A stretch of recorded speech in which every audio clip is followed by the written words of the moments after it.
Hver eneste bedste mægler til Forex-video lyver for dig, inklusive denne. Jeg er affiliate for alle 4 af dem. Løgn ved udladelse. De fortæller dig spredet aldrig, hvad en lot faktisk koster i dollars, og aldrig hvilken virksomhed, der juridisk holder dine penge. 3 spørgsmål afgør det her. Alle 4 mæglere fejler et af dem, og jeg fortæller dig hvilket. Her er, hvad du får i de næste 10 minutter. 1. Den reelle omkostning af en lot hos XM, Exness, IC Markets og Vantage i dollars, ikke pips. 2. En 15 sekunders test, der viser dig, hvilken virksomhed, der faktisk holder din konto. 3. Hvilken af de 4, der er din, baseret på hvem du er. Nu den del, de fleste kanaler gemmer væk. Hvert mæglerlink herunder er et affiliate-link, og jeg får betaling, når du tilmelder dig. Og det er præcis derfor, jeg er ved at fortælle dig, hvad der er galt med alle 4. Og dette er ikke finansiel rådgivning. På tværs af branchen taber mellem 70 og 90% af private CFD-konti penge, afhængigt af mægleren. Det er gearing, ikke nogen bestemt mægler. Spørgsmål 1. Hvad koster en lot faktisk? Spørgsmål 2. Hvilket selskab administrerer min konto? Spørgsmål 3. Hvad mister jeg for altid, hvis jeg registrerer forkert? De fleste stiller kun det første spørgsmål, og de stiller det forkert. Lad os starte der. 4 mæglere, 1 handel, 1 standardlot EU'er, åbnet og lukket. 1 standardlot er 100.000 enheder. Du åbner det, du lukker det. Det er hele handlen. På EUR er 1 pip cirka 10 tager, så et spread i pips er en pris i dollars. Start med Vantage. Deres standardkonto tager ingen kommission, 1,1 pips. Det er cirka 11 dollars for hele handlen. Deres RAW-konto tager 3 per side og giver et råt spread i stedet. 6 dollars i kommission, plus næsten intet i spread. Sæt det til 7 dollars. Deres billigste niveau er ligeledes låst. Pro sænker kommissionen til 1,50 bag et minimum på 10.000 dollars. Kontoen uden kommission er den dyreste. IC Markets Raw Spread-konto er 3,50 per side, 7 dollars for hele handlen, mod et publiceret spread på en 10. pip, 8 nøgler i alt. Men se hvad der står ovenover på deres egen side. Raw Pro skærer kommissionen ned til 1,50 og kræver 5.000 dollars for at åbne.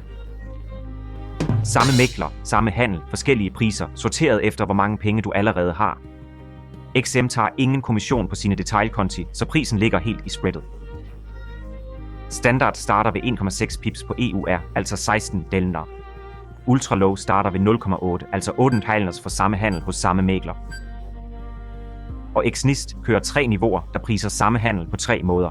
Ingen kommission på et, 0,05 per side på et andet, op til 3,50 på det tredje. Og alle 3 kræver et minimum på 1.000 dollar. Så det ærlige svar for Exnist er ikke et tal, men hvilket niveau du havner på. Zero pip spread er ikke en pris, det er en marketingfrase. Prisen er spread plus kommission, og du ser den kun i dollars. Men en mægler her giver dig ekstra kapital, før du laver en eneste handel. Og det ekstra kommer med 4 betingelser. Næsten ingen læser. XM giver dig 50% af dit første indskud op til 200 dollars. Derefter 20% på hvert indskud efter det. Det er, hvad XM's egen kampagneside viser i dag. Nu er der 4 betingelser, og en af dem får bonusen til at forsvinde helt, afhængigt af hvilken konto du åbner. For det første er det kredit, ikke kontanter. Du kan ikke hæve den. Den fungerer som handelskapital, og intet andet. For det andet tager enhver hævning en del af bonusen med sig i proportion. For det tredje tilbydes den ikke under XM's europæiske, britiske eller australske afdelinger. Og for det fjerde, det jeg fremhæver, er bonusen udelukket fra XM's ultralow og aktiekonti. Så hvis du jagter det tættere spread på ultralow, eksisterer bonusen ikke for dig. Du får enten det ene eller det andet. Aldrig begge dele. Er den værdiløs? Nej.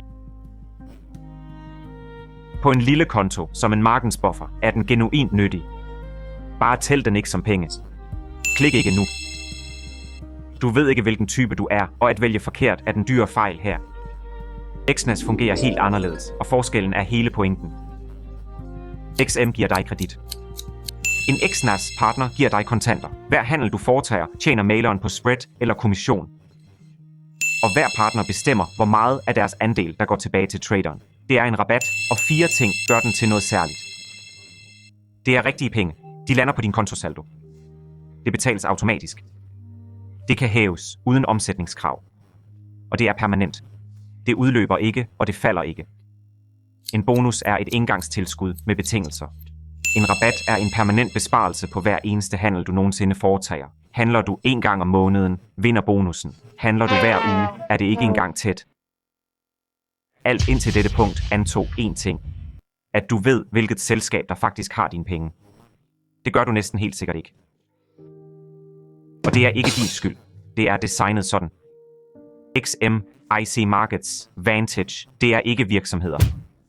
De er brands. Bag hver enkelt sidder en gruppe af separate juridiske selskaber, hvilket du bliver tildelt afhænger af, hvor du bor. I 2024 bødestraf Cyperns finanstilsyn, IC Markets, europæiske afdeling 200.000. 1000 til 1 blev tilbudt gennem et selskab i et tredje land inden for samme koncern for at omgå Europas loft på 30 til 1. IC Markets afviser grundlaget for den afgørelse og anker den. Men mekanismen i den er det vigtige at forstå. For det er ikke usædvanligt, det er branchens normale struktur. Jeg åbnede alle 3 sider fra mit eget land og scrollede ned til bunden af hver enkelt. XM's globale side siger, at din konto er hos XM Global Limited, reguleret i Belize. IC Markets siger, at deres handelsnavne tilhører Raw Trading Limited, reguleret på Seychellerne. Og Vantage siger, at selskabet bag brandet er reguleret på Mauritius. Nu har Vantage faktisk en britisk licens og en australsk en. De er ægte. De er bare ikke det selskab, man ender hos ved at tilmelde sig med $50 på den globale side. Så her er testen. 15 sekunder før du indbetaler noget som helst, åbn mailerens registreringsside. Vælg dit land. Scroll ned til sidefoden. Læs firmanavnet og licensnummeret i det fine print. Det er dem, der holder dine penge. Ikke logoet øverst.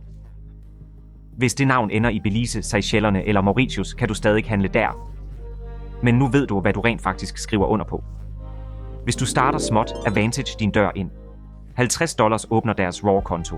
0,0 pips, $3 per side. Alle XNAS-niveauer med rigtige priser kræver $1.000, og IC Markets billigere kræver 5. Deres egen sidefod har også forsikringsdækning op til $1 million. Henvisningskode ABC. Linket er i beskrivelsen. Tilbage til sammenligningen. IC Markets og Vantage hurtigt. Hvem er hver især egentlig til for? IC Markets er et infrastrukturspil. Deres MetaTrader-server sidder i New York, lige ved siden af likviditeten. Det står på deres egen kontoside. Hvis du scalper eller kører ekspertrådgivere, er det pitchet, den ærlige pris. Enhedsproblemet, jeg lige viste dig, rammer IC Markets hårdest af de 4.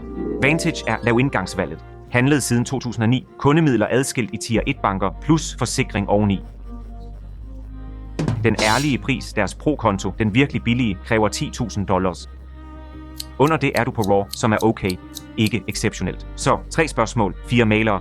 Her er hvem, der dumpede hvad. XM dumper på prisen. Så snart du jagter deres smalleste spread, forsvinder bonusen. Vantage dumper samme spørgsmål i den anden ende. Deres bedste priser ligger bag $10.000. IC Markets dumper enhedstesten hårdest. Tier Inbranding, et offshore-selskab for det meste af verden. Og XNIS dumper den, du kun har 1 skud på. En partnerkode kan ikke tilføjes til en konto, der allerede findes, og eneste løsning er at starte forfra. Alle 4 dumper 1. Ingen af dem dumper alle 3. Det er det ærlige svar. Men der er én fejl, intet af dette retter op på. Et felt, du kun får lov at udfylde 1 gang. Alle disse mæglere har et henvisningsfelt på registreringsformularen. Det vises 1 gang. Du indsender formularen, og det lukker. Dette tilbud udløber i aften. At vente en uge koster dig ingenting. At registrere dig uden koden koster dig det hele. Og ja, jeg bliver betalt. Maileren betaler mig af det spread, de allerede opkrævede dig. Din omkostning er den samme uanset hvad. Med mit link kommer noget af det tilbage. 4 mailere, start småt under $200. XM-kode XP6GC. Handler du ofte, er omkostninger alt. XNIST-kode FC219CBSS. Scalping eller kørsel af ekspertrådgivere. ICY Markets. Henvisnings-ID'et er på skærmen, og linket er nedenfor. Laveste rigtige indgangspris. Vantage-kode ABC. 1 gang til, fordi det betyder mere end nogen kode på denne liste. Mellem 70% og 90% af private CFD-konti taber penge. Det er gearing, der gør, hvad gearing gør. Så hvis du finansierer dette med penge, du skal bruge næste måned, luk alle 4 faner. Verdens strammeste spread redder ikke en konto, der ikke kan overleve et drawdown. Vælg den mægler, der passer til dig, og lær så at handle. Den del er op til dig, og det er den del, der faktisk afgør resultatet. Vil du have enhedstjek gjort for dig, gennemgik jeg alle større mægleres routing i denne her. Det er videoen, jeg ville se, før jeg deponerede noget som helst.